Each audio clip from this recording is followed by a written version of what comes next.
my butterflies. We are back again with another one, and this one is a wee bit special. This is our Fibromyalgia Roundtable. We have just a plethora of amazing women here with a bunch of information that we're going to share with you guys today. We're going to be talking about fibromyalgia and invisible illnesses, and we're just bringing more awareness to the stigmas, the day in the life, and just all the things that most people either don't know, don't care to know, or just don't understand. So I have Rebecca and Janaea here that's going to talk to us today about how it is with their day to day, how they live with running a business and families and all the things. We're going to talk all the things. So we're gonna start with Janaea.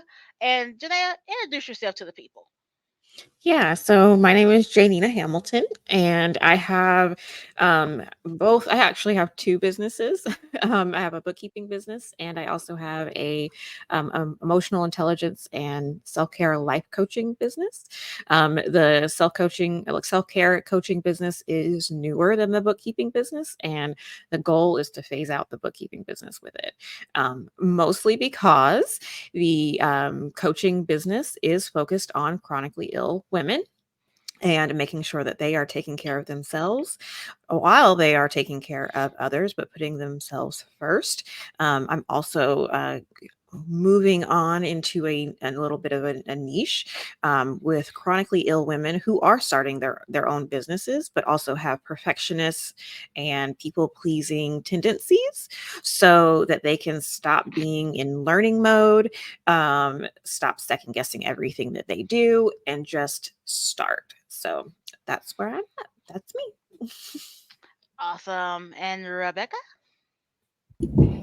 So I'm going to preface if anyone hears any banging, there are roofmen above my office. So I am Rebecca Nesbit, and I help female entrepreneurs to connect. I feel like in this world of online, then we're all kind of doing our own things, and I host a membership platform that brings together female business owners, whether they be bookkeepers, coaches, investors, VAs, funnel builders, branding designers. We have a huge community of women, and that is what I do, and that's who I help. Loving it, loving it, love it. And we all met through Rebecca's amazing CEO crowd, networking love circle. It is just the best. So I'm gonna go ahead and plug it now at the beginning. Just go ahead and do it. Check it out. I'm gonna have her information linked in the descriptions. So please do yourself a favor. Check it out. You will thank me later. Um, so first question. Um, Rebecca, since I'm talking about you, let's tell us about um how do you see yourself as as a businesswoman and as a person with a chronic illness? How do you balance those two things?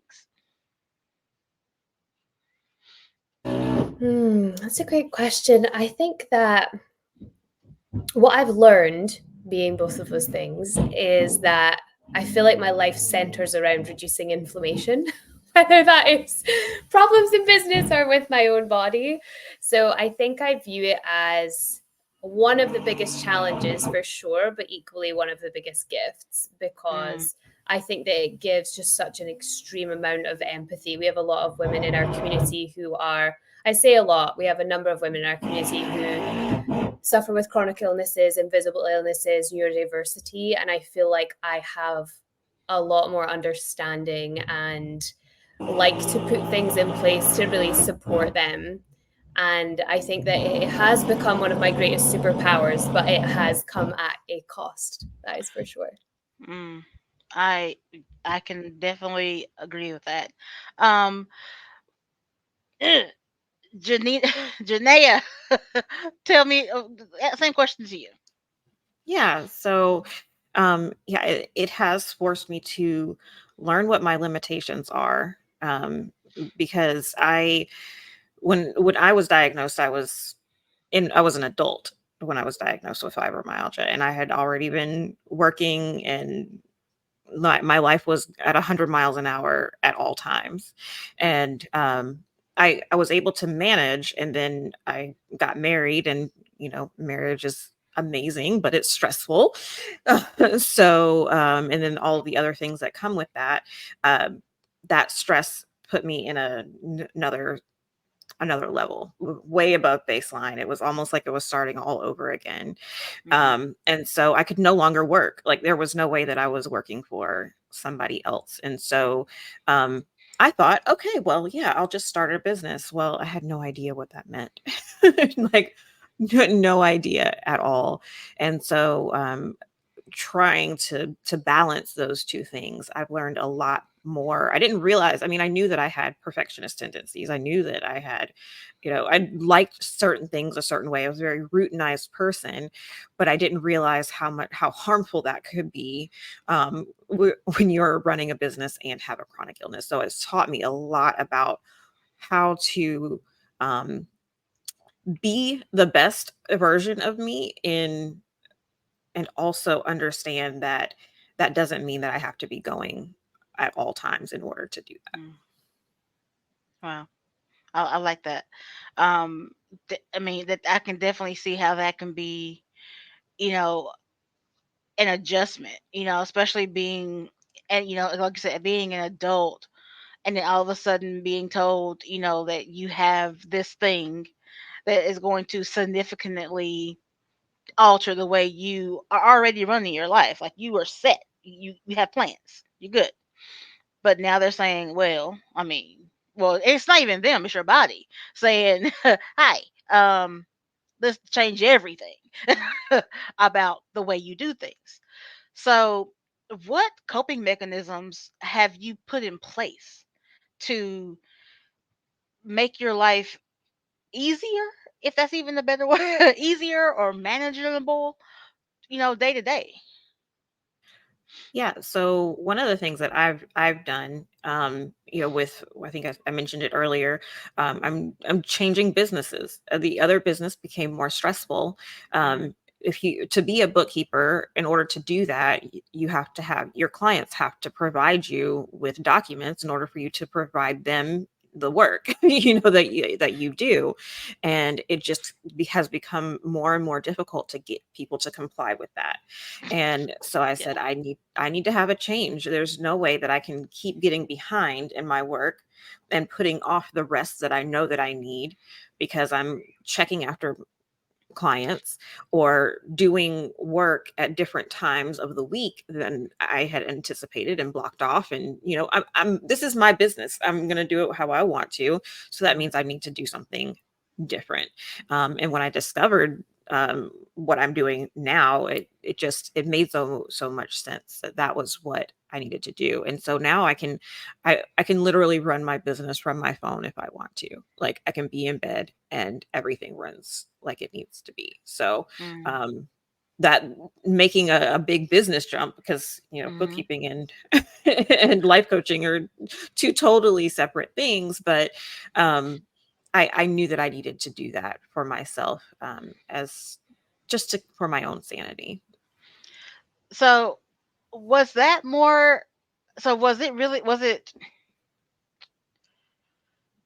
I want to. I want to. So, how I want to say that is. Was it really? Was it easier to make the switch because it was basically a do or die, or was there some actual, like, emotional and mental steps you had to take in making that decision to switch jobs? Because some of us have, we're doing jobs that we actually, like, we love.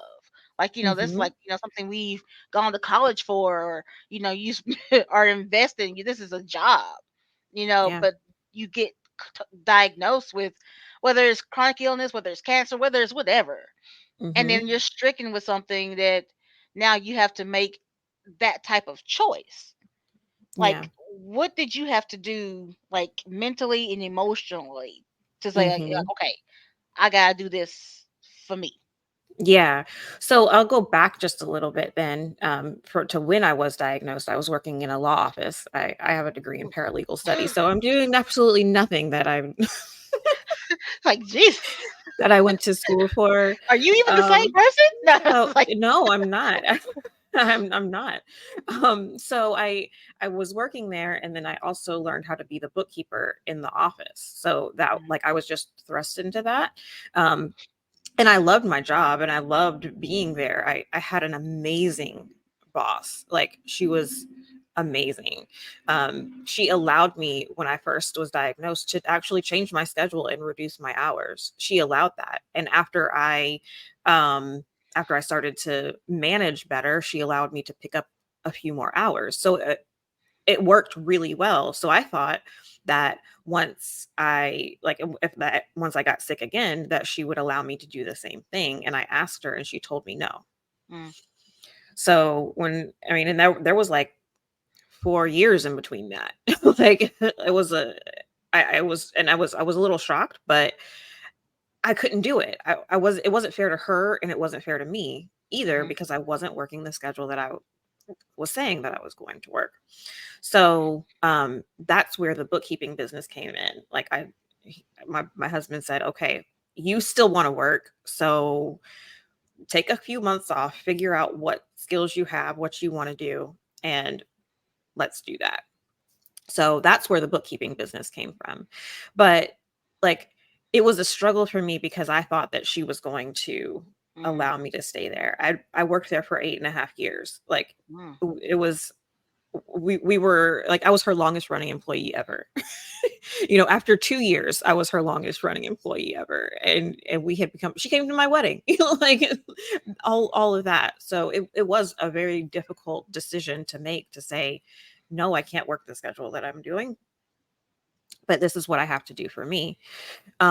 But when it came to the bookkeeping business, that has not been as difficult of a decision to make because over time I started getting, um, I don't know, desensitized to the needings of my clients because they weren't providing me what Mm, I needed in order to do my job. And so, actually, before I even went into learning more about emotional intelligence and self care and everything, I had already started the process to start an agency. And that just didn't, it kind of fell apart. It didn't work well. My husband went in the hospital, and so that kind of threw that off. um, but the transition in my clients now, most of them I haven't even had to do it. They just can't afford me right now, so it's like, okay, that's fine. That gives me more time to focus on the other business. So yeah, thankfully it's been a smoother transition. okay. So, Rebecca, what about you? Like, have you had any experiences similar to this? Yeah, I think that many of us transition our businesses in alignment with ourselves. And I have definitely done that last year. I was doing high ticket one to one coaching only and then transitioned into having a membership, which is why we all know each other. So it was a good call, even just based on our relationships. But it was an excellent call for me because I think that having something like fibromyalgia just adds this extra layer onto all the decisions that you make that other people maybe don't have to think about. Mm, But when you do things like myself, my husband would really love to start a family. I have to think about the toll that that's going to take on my body, that extra toll that it's probably going to take on my body. Not to say, mhm, oh, it's harder for me. It's just this is something I really have to think about because this is a condition I have to live with. So on that basis, then we shifted the business model because if you scale up in one-to-one coaching, you're just scaling your time. And I actually couldn't put more time in. So I had to be able to take on more clients with less time. And mhm, that's where a membership works really well because running course after course after course can be really exhausting. mhm, You give yourself a lot of fatigue that way, and that wasn't necessarily going to be very helpful either. So I decided instead to have a membership where it was, you know, it was a rolling intake. People could come in as it felt right, as the seasons were right. And I wouldn't ever have to kind of recreate offers all the time. Like, we have to refine our offer that's accurate, but we get to do that with our members. So I really chose a business model that was a bit easier in some ways, but equally, you've got to think when you have a membership, then you also have to show up for that membership every week. So there are pros and cons, but this felt like the best business model based on alignment, not only for the business and where it was going for my family life, but also for me physically. Mm, yeah, I get that. So, like, when it comes to you, like like your day to day, like, from like the time you wake up to the time you go to bed, and on a work day, like, what does that look like to you, for you? So I will wake up at 4 a.m. Oh, Jesus. So I know Like, everyone has that reaction. Um, and I will say, when I say that, it's so interesting because I 100% do that 3 days a week. I do that on Monday, Wednesday, Friday, unless my body is calling me for something different. Mhm. And I think that's the caveat that most people don't think about, is when you live with chronic pain, you really have to think about it. So while I may wake up at 4, remember, I go to bed at 8. So first of all, there's enough sleep in there, Mhm. because sleep is so, so important. If I don't have sleep, I'm just count the day off. It's just not there's no point. So I wake up, I then go to CrossFit. So I CrossFit 3 times a week at 5 a.m., which is why the 4 a.m. and Oh, also that's okay, the gotcha. time my husband wakes up is 4 a.m. because he likes to work early. Because also you've got to think, we are sitting here talking about our energy and our bodies. We also have to think of our counterparts in life. And, you know, my husband wakes up at 4 o'clock in the morning because he's a man. He works on a 24-hour cycle and he has a lot of energy in the morning and no energy in the evening. So Mhm. it's interesting because when Janie, when you were saying about like when you get married, like things change, like absolutely they do. And you have to think of like how you both monitor your energies, but you have to honor yours in a season of sometimes constant and chronic pain. So we wake up at 4, we go to CrossFit for 5. Again, that took time to build to. So if anyone's looking at this and they're thinking like, how is she doing CrossFit with fibromyalgia? The amount of finances and time that I have invested in my body is astronomical, to the point Mhm. of doing my own yoga teacher training so I could teach myself to heal myself, to the amount that we Mhm. still plow into physical therapy and supplements and routines. Like, there's a lot that goes into that. So don't just think like, oh well, mine is worse, like, or oh well, it's easy for you. Like, it's not been easy, and there's been a lot of investment to get to that place where we can CrossFit. So we go to CrossFit, come back, eat breakfast, because it's really important that, again, like, you mother yourself, you take care of yourself, you feed yourself, you have to choose foods that are going to serve your body. Everything I do comes from a point of like, how do I reduce inflammation? um Mhm. Occasionally then after that, if I've done a heavier session, like, then I'm like all about getting an ice pack or going for a hot bath, like whatever is needed to reduce that inflammation. Then I'll get to work. I like to take lots of breaks during work, like 30 minutes at a time, get up, walk around, move, give my eyes a break because that brain fog is real. I love electrolytes during the day. That's just like a 3 p.m. staple in our house. So I typically work from morning till evening, like most entrepreneurs and people of the world that have 9 to 5s. I think sometimes you do swap your 9 to 5 for like an 8 till whatever time you decide to finish that day. Um, and then, yeah, in bed for 8, try and wind down around 7 o'clock. Like to do my mindfulness practices then, because by that time, my brain is worn out from the day. And I Mhm. know that I really have to, put into practice all of the things that I learn in physical therapy and through mindfulness practitioners, and about meditation and visualization and healing your body. And those are typically the times that I do that, and then in bed for 8, and then rinse and repeat the next day. And if we don't have CrossFit, I usually sleep a little bit more. And I love what you were saying about as far as mothering yourself, because it really is. I mean, and it's, on one hand, like maybe before fibromyalgia, chronic illness, it may seem selfish a little bit, but so be it. So be it, because like I'm back in physical therapy now, and I love physical therapy. Like, it may sound weird because he works me. Like, I come back and I'm like, I like don't collect $200. Don't ask me no questions. I come in, I'm straight into the shower. Me and I have this. I'm not being paid for this plug, but I'm just gonna tell you. Degree has a body wash that has electrolytes in it. It's like a shower gel that has lavender and electrolytes. Get it. It's $5. Get it. It's on Amazon. Get the case. It's worth it. Because I'm in the shower. I'm like, leave me alone. This is my Zen time. Because I do pool therapy, an hour and some change in the pool. He doesn't. He's like, do your reverse crunches. Let's do your walk. I mean, he's like, let's go. And but it's like, because and in the water, I am my old Hoya. Like, I can move. I'm like, can I take the water with me?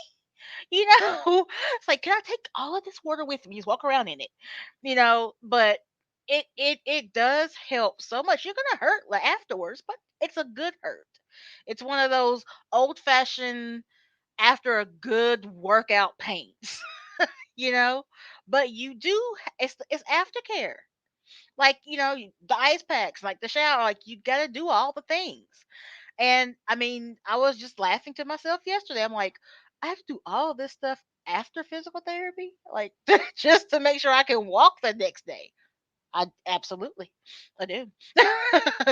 But it's worth it if I want to keep the mobility. If I want to keep the the level of life I have now, you gotta do the things, and those are the types of things people don't really grasp when they say, like, oh, you have fibromyalgia, oh, you're tired, so you're tired sometimes. Yeah, yeah. We're just a little tired sometimes. So it's a whole job. Like, we really should get a check for it. Really, we should. Because it's a whole thing. And the people who are newly diagnosed, like, the amount of confusion they feel, I already get it. I know. They're like, what is this? So that's one of the points of doing all this. I want you guys to hear all the stories, hear how, like, we like, have we made it? Are we like well, we are experts because we're here, because we lived a life. But I also want you to see that you can do this. You can own your own business. You can be productive. You can be satisfied with the level of life that you have. And if you're not satisfied, guess what? We have people here that can help you figure out how to get there. you know? So, on that note, Rebecca, when you first got diagnosed, like before you made CEO Crowd and before you started making your businesses, what was that mental switch that you had to make to be like, okay, he just said what he said, or she just said what she said. That sucks. Now what? Like, what was that process? In here or in here, wherever it was for you.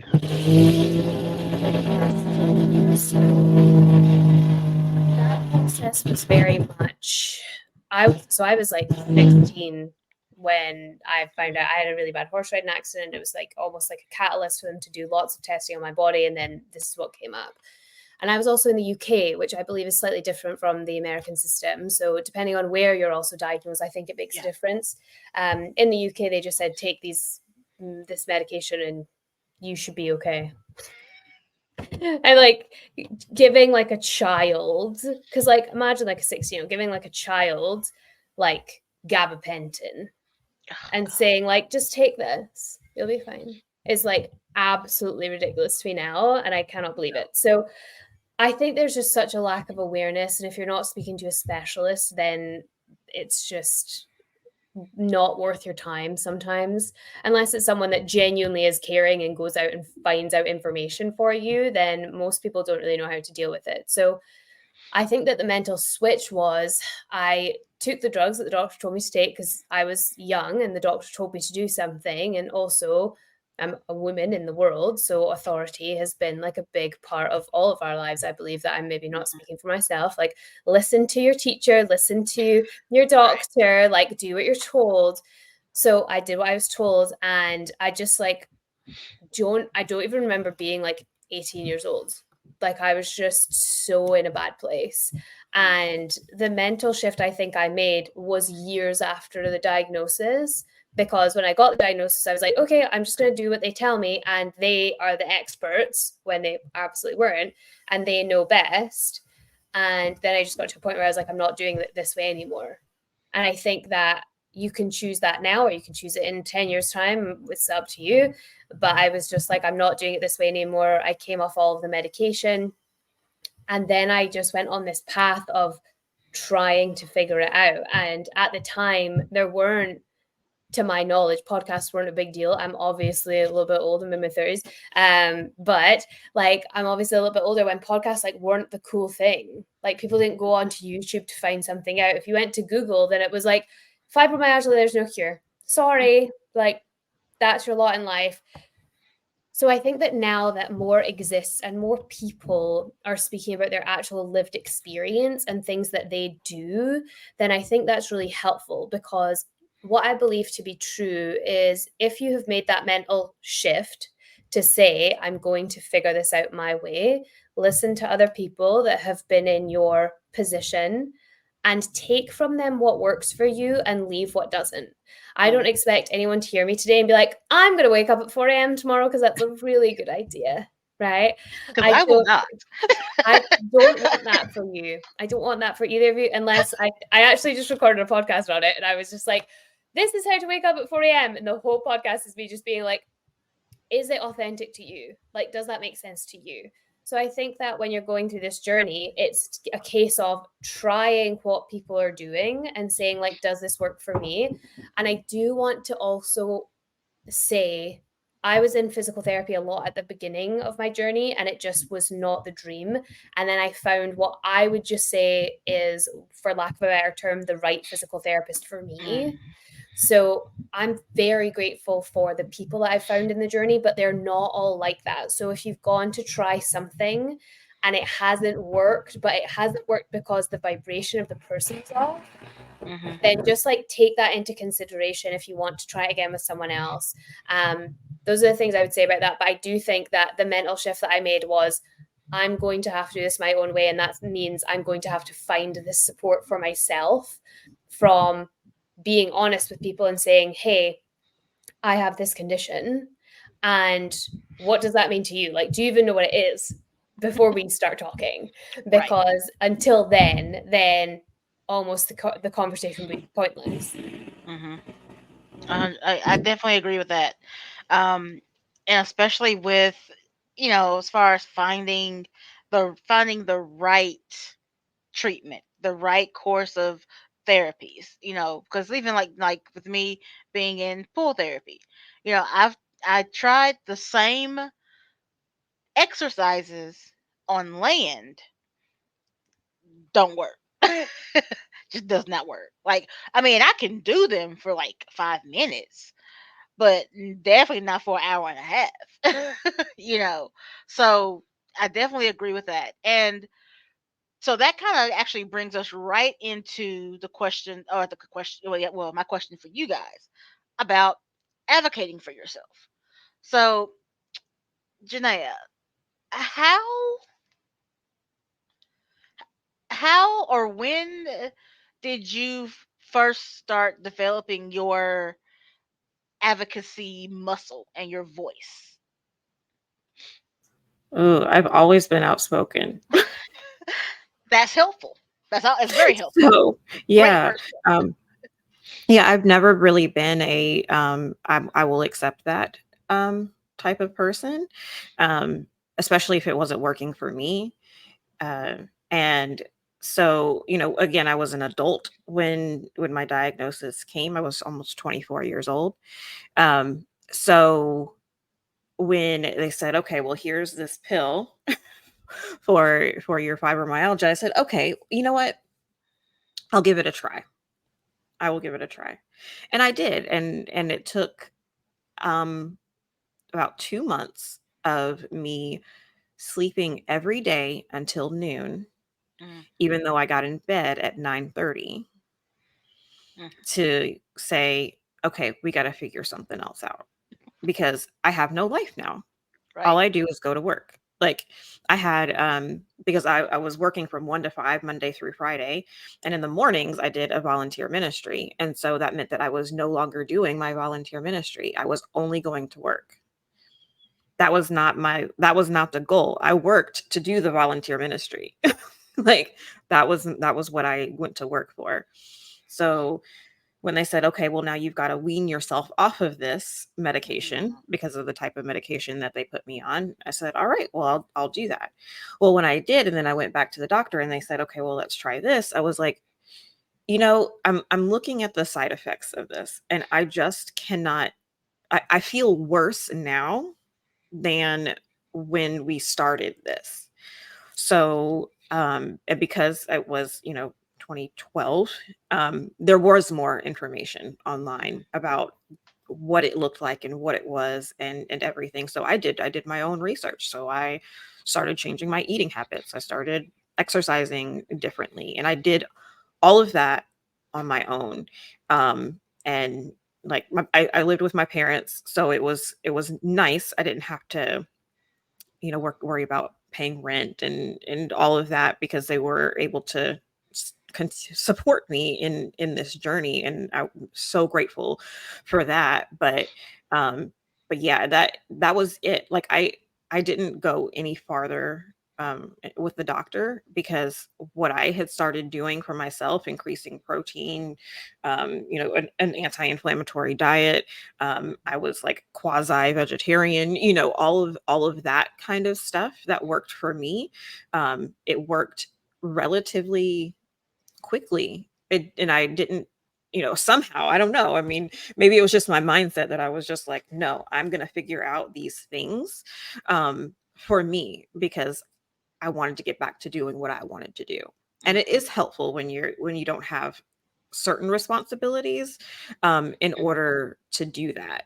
So I will say that when you do have a different type of support, where you're not having to worry about paying bills, Yeah. and the bills that you do have to pay are ones that you could just say, okay, well, I don't really need that, so I'm just gonna they were luxuries. I can figure out what I'm going to do with less money, and do that does make a difference. um but yeah, I it was very at the very beginning. I took one prescription and I said, I can't do that to my body anymore. Because even now, like, my husband is also chronically ill and he's like, well, we should go to the doctor and let's do this, and I'm like, I'm fine. Leave me alone. Like, I'm good. Although I will say, I did go to the doctor. I do, still do a regular physical. And when I went in April, um, my blood work came back so screwy.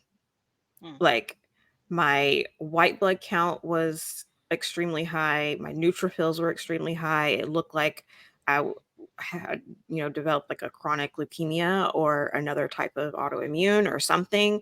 And so that was like the first time in a long time that I had like, oh man, I'm gonna have to start over again mhm, with this, um, because I had been managing so well, and I had been in more pain. I had been above baseline. Um, Turns out that it was lab error. Isn't that interesting? Lab error. Like, they sent me to the hematologist and oncologist, and I got blood work done while I was there, and they're like, your numbers are indicative of what you have. uh-huh. like like all of that. So I mean, I've got to go back next week just to check it again, just to make sure. But um yeah, I'm like, here we go again. I'm going to have to put my, no, I'm not doing that. I'm doing all my research on my own type thing again. But thankfully it hasn't turned out to be that way. But yeah, my family calls me the Colonel. That's they're like, I if that tells you anything, I won't go any further with that. No, I think we all have a little bit of the, like, I don't take no guff in us. Like, we kind of Hmm. like, like, And you I'll let should. you get close, but I will smack you. Like, let's just check yourself there, ma'am, sir. So with with you, let's see. So with that, like, with your chronic illnesses and just the way life is, like, so your husband has chronic illness, so you guys kind of already have a general understanding of each other. Like, you both talk the same Hmm. language. Like, Yep. you're kind of like, you're there. Um, so Rebecca, how, like, again, I told you how you and your husband are just the cutest. I love your Instagrams, like, little chat things. I'm like, I just want to put them in my pocket. I just want to put them in my pocket and just, like, snuggle with them. They're just like couple goals. But so, like, how? Where did you find him? Does he have a brother, like, swirly with chocolate or caramel or something? You know. But Unfortunately, he doesn't have a brother. He has two sisters who are dang it, happily married. I'm dang sorry. it, just my luck. But but lucky for you. But so how did that happen? Like, how, I mean, clearly he's adorable and he's very genuine, seem very genuine, but, like, so how do those conversations come up with you, saying, I have a chronic illness, and, like, how was that, you know, initial? Hmm. I mean, I will preface this. I think you already have, but my husband is the coolest person in the world. I'm biased, but I think so, but he's we can see, wonderful. yeah, And when it comes to any amount of pain, he's just like, I can't imagine what that would be like. He wow. is the most empathetic person.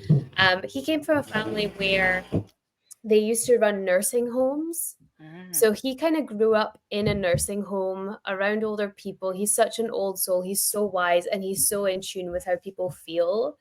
So I was very fortunate that when I had those conversations with him, that he was just in awe.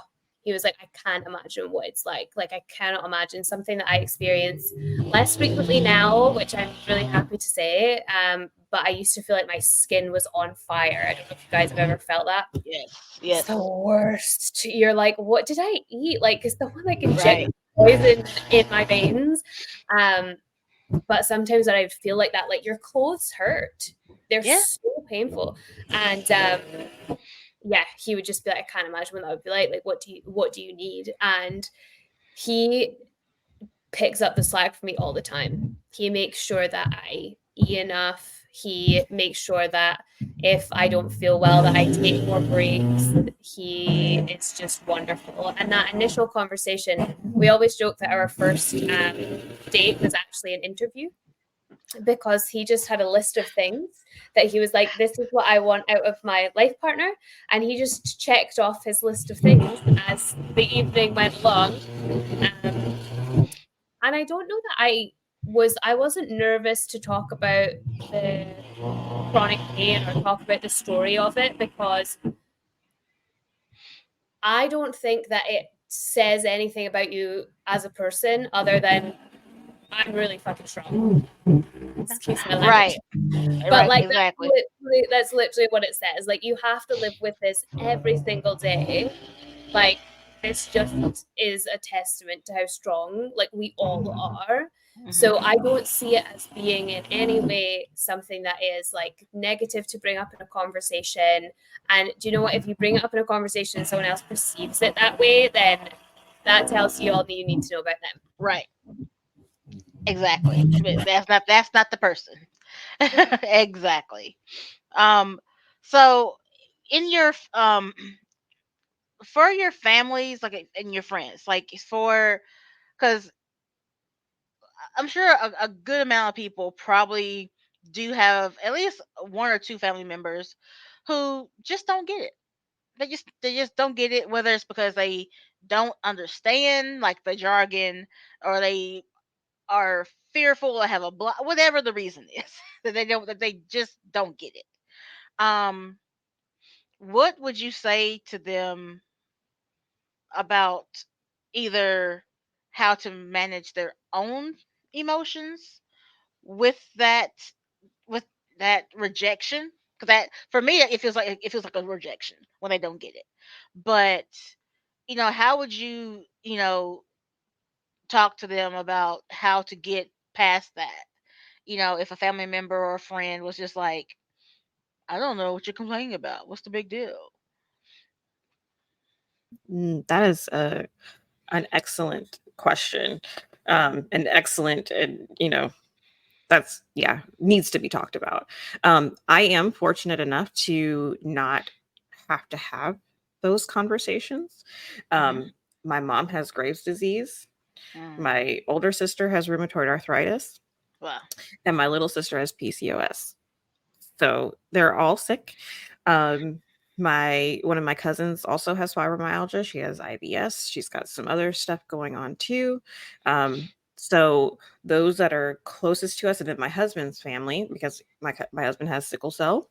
That's been the whole, everybody's life has been around chronic illness. So I'm fortunate not to have those conversations. However, Mhm. um, this is what I do now is help people to have these conversations and how to manage your emotions without feeling guilty. And my advice always is that you can't be there with them in any way if you don't take care of yourself first. Mhm.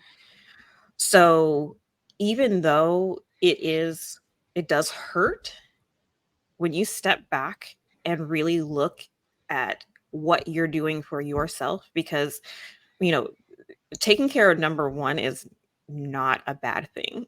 It's not. You have to take care of yourself before you can even spend any time with them. And so that rejection is really a reflection of themselves, because they feel like you are rejecting them by saying, no, I can't spend time with you right now. So if you flip what their perspective is onto what their perspective actually is, then it helps you to bring down, okay, it's not really about me, it's about them. Mhm. And just let, and also setting up those conversations a little bit more. I'm really big on have these conversations before they need to be had, have them before it comes up. And that helps them to understand, look, this is what's happened in my life recently, and I would like your support in it. So before they start saying, you're you're not spending any time with us anymore, they know why.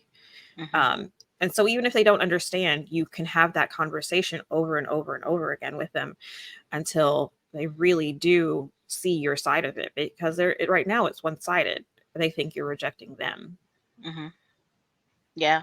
I like that perspective, and I like the fact of, you know, take take it so much away from the offense of you, and it's just them, you know, being offended at the fact that, they're not getting kind of like what they want, because they miss you, or they want to have this time with you and they can't get it. And so I definitely like that, and I think it will kind of bring down like the temperature, and hopefully preserve that relationship for future events. Because I mean, it's like, just because I said no today doesn't mean I can say no tomorrow or next week. It's just a today situation. It's like I just need a minute.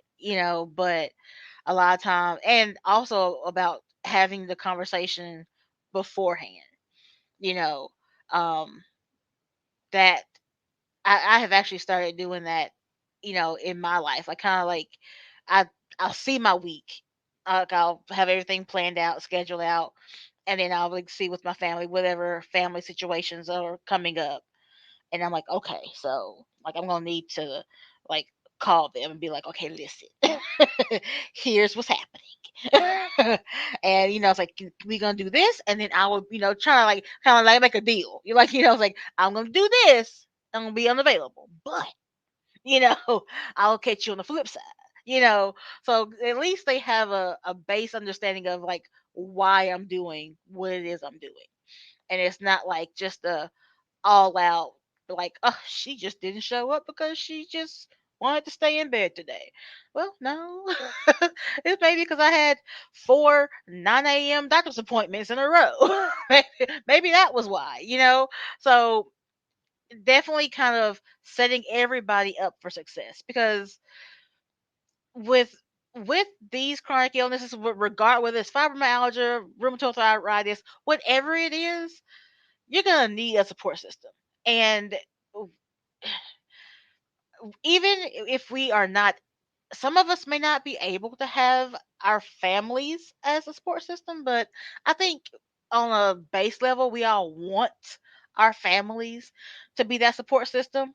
And it can happen if you just kind of, tweak some things, use some tools, and like I said, just kind of set everybody up for success, have everybody be on the same page or at least close to the same book, and go from there. you know. Um so Rebecca, do you have anything to add to that?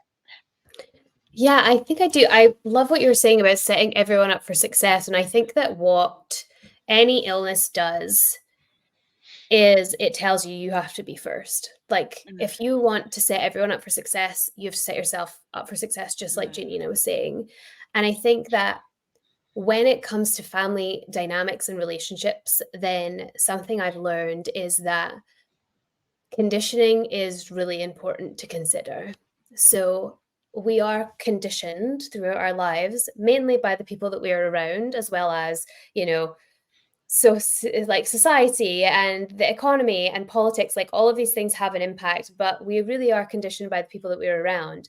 And I think that if we feel like we are a burden, or mm, we should feel shame about this, or we should feel guilty, or well, my mom always said that they were just lazy, or my dad always mm, said this, then you've got to consider that when you're reacting to anything, then you're probably reacting from every time they've said something, mhm. and they're reacting from every time they've said it too. Yeah. So I think that when we can go first and we can understand a little bit more about ourselves, have some more awareness around what that conditioning is, then it helps us to approach those conversations differently with more emotional intelligence. I know Genia is like, yes, queen. With more emotional Yeah. intelligence, with more understanding of ourselves first, because I think sometimes this can be hard to hear, because the last thing that we want to do is actually understand other people above ourselves, because then it's like I'm Right. putting myself last again. Right. And I Right. can't put myself last because this illness is telling me I have to go first. Like I said, it's been one of the biggest challenges of my life and the biggest blessings at the same time, Mhm. because you really do have to put yourself first. And that is not just physically, that's emotionally, mentally too. So I think that if you're in that space of I'm really struggling with the family aspect, then it might be worth looking into emotional intelligence work. We know a person, just Mhm. saying. We Um, do. and looking into specifically into conditioning, I think has been really helpful for me, because then I understand where this all comes from.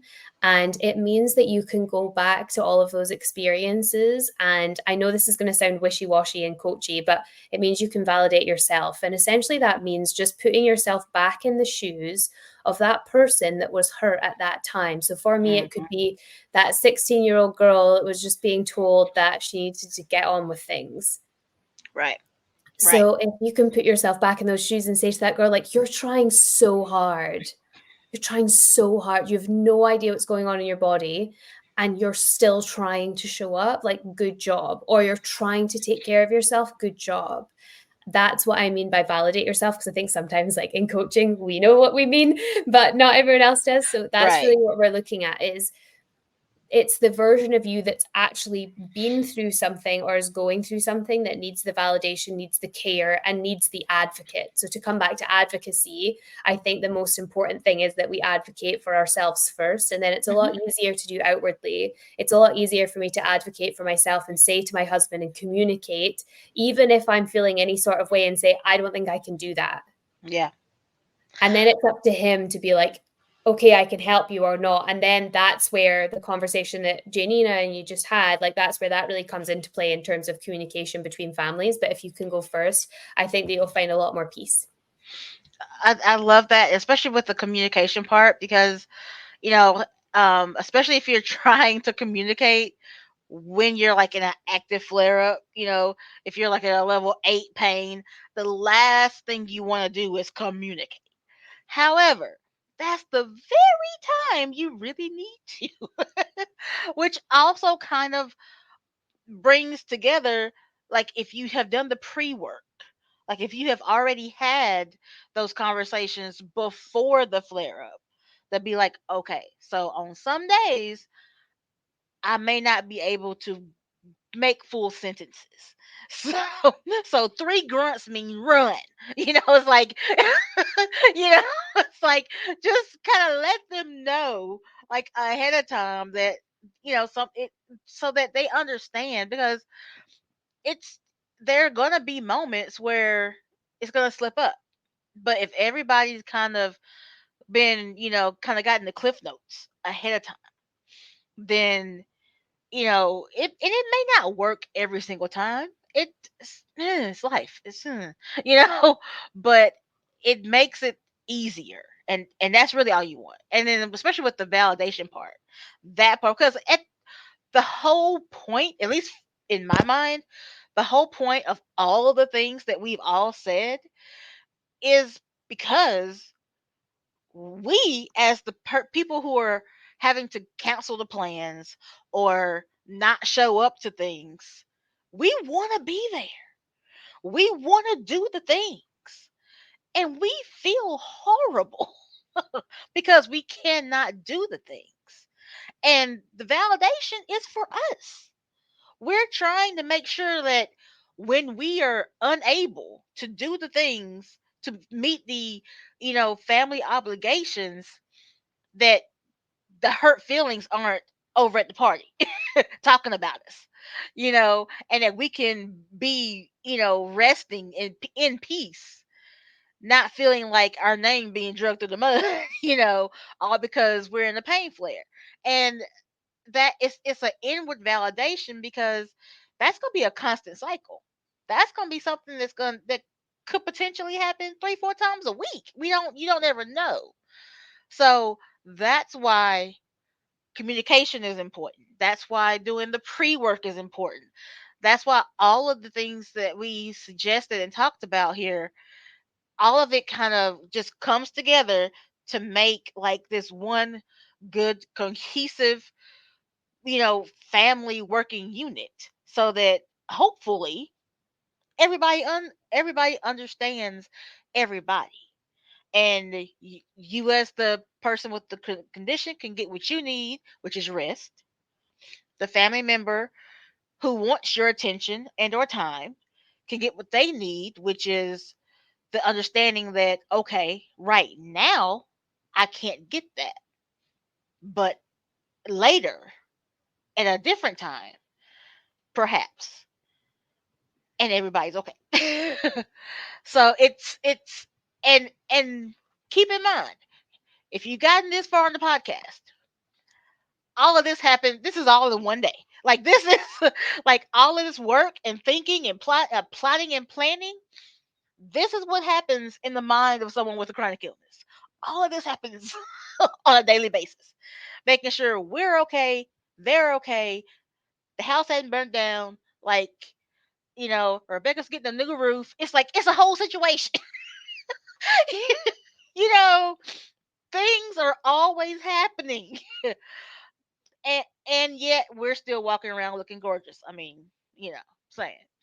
Just saying, you know, but it is a thing. And you can do it. You, the person who's listening, watching this, regardless of your level in diagnosis journey, you got this. You got this. You got two people here, three people. You can come to me. You can come to Rebecca. You can come to Janelle. You come to all of us. Hey, all of us, we get you right. We get you together. You like we can help you get to where you need to be. Um, and advocating for yourself is, for in my opinion, one of the hardest things you're gonna have to do, but it's gonna be one of the best things you're gonna have to do, because especially with an invisible illness or chronic illness, you are going to be the most educated person in the room. And we're talking about like at the doctor's office. Like you're going to be the one that's going to have to tell the doctor what is working and what is not. So as we kind of wrap things up, Janae, tell us, um, how do you go about advocating for yourself and for others? Like how would you instruct others to go about advocating for themselves? Yeah. So it all starts with doing your own research. Mm. And that's the hardest part, I think, because there is so much information out there on every illness there is, unless it's an extremely rare condition. There is a lot of information. um, so starting there, do that, and then weed through, and sometimes, also finding who others who have advocated for themselves, like you were just saying. Reach out to somebody, because odds are, if you have a, I don't know how to say this. I don't want to say semi-normal, but Right. something like fibromyalgia, something that is not as rare as like Cushing's disease or something like that. There are others around that are openly saying, here I am, Hmm. that we would be happy to talk to you about how to have those conversations with your doctor. And yeah, just my business is centered on not just emotional intelligence, but it's also centered on um, taking care of you first, and um, and having those conversations in a way that benefits both parties. So you have to do it, and taking action, because confidence doesn't come, you don't just wake up confident, right? The most confident people in the world are the doers, and that's why they're confident in themselves, is because they have done, they see what works, they see what doesn't work. And so if you know what's not working for you, you have to continue to do to figure out what is going to work for you, and that includes talking to several doctors if necessary. So, in order to feel that, okay, I can go to the next one, you have to stand up for yourself. So, do that research, find other people who are in a similar position as you are, and just do it. Do it as many times as necessary until you get the answers that you need. Absolutely. Rebecca, what do you have on this? I think I might sound like a broken record, but I do think that the inner work comes first when it comes to advocacy. And the most courageous actions I think that someone can take in this situation is to just say, I need help, Mm. and reach out to the people that they think can give them that help. And I think sometimes it's like, where do I go? I don't Mm. even know. Like Jeannie was saying, like trying to wade through all of the research so hard.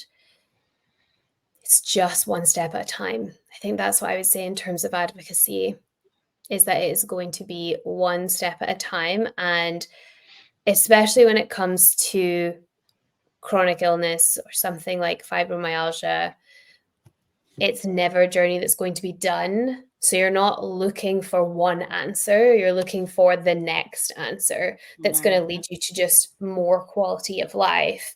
And I think that over time, you just accumulate a lot of these skills, whether it is eating right, whether it's getting enough sleep, whether it's cold showers every day, whether it is, your electrolyte scrub, whatever it might be, you'll start to find just like one little answer and you'll implement it and you'll be like, this feels good for me.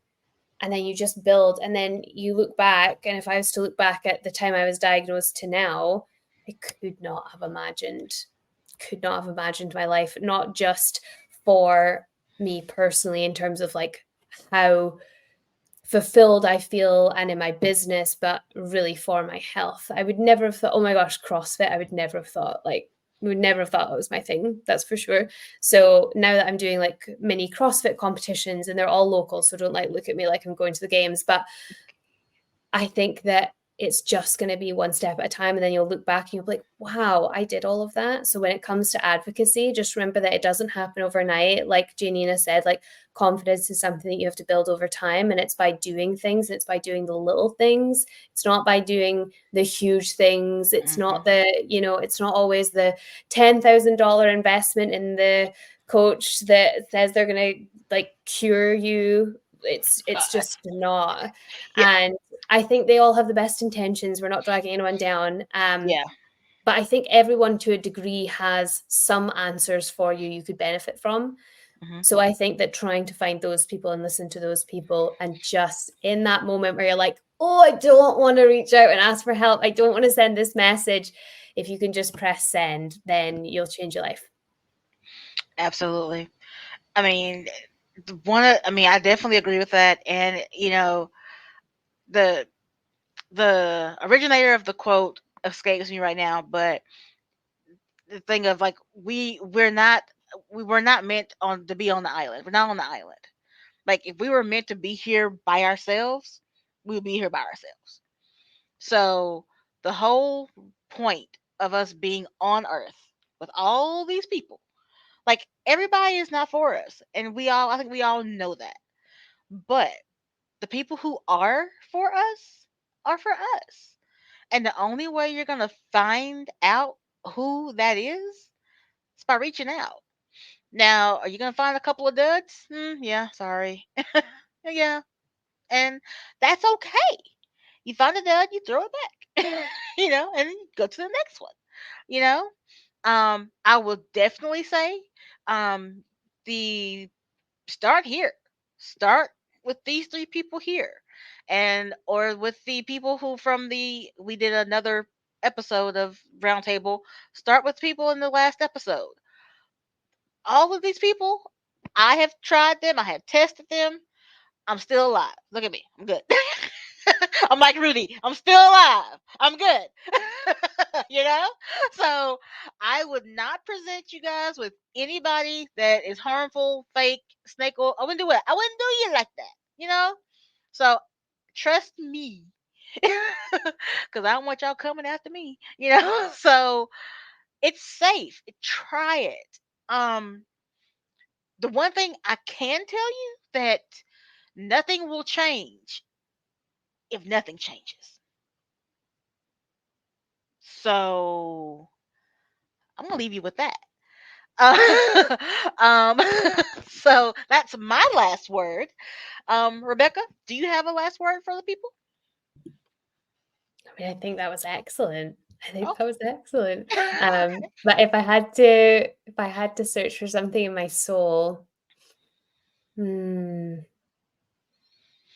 think it's just a reminder that it'll be okay.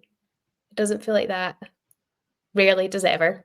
But someone else saying like, hey, you'll be okay. There are other people that are living with this every day and that have incredible lives and that have an incredible health journey also. And while it may be, just to really tie up everything I've been saying in a beautiful bow, while it may be the biggest challenge of your life, it could potentially be the biggest blessing.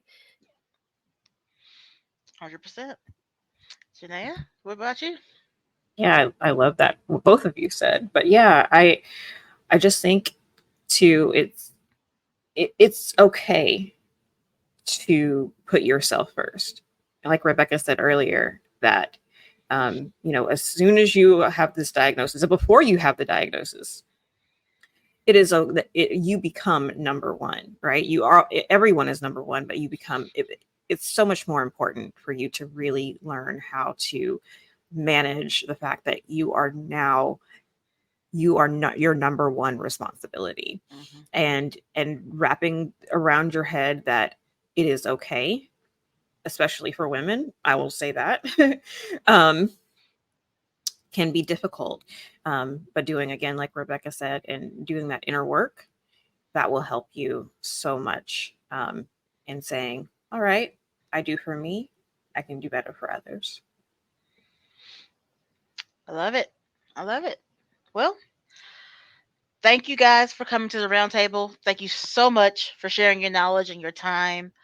Um, and that is it for the Fibromyalgia Awareness Invisible No More Roundtable. And we will see you guys next year.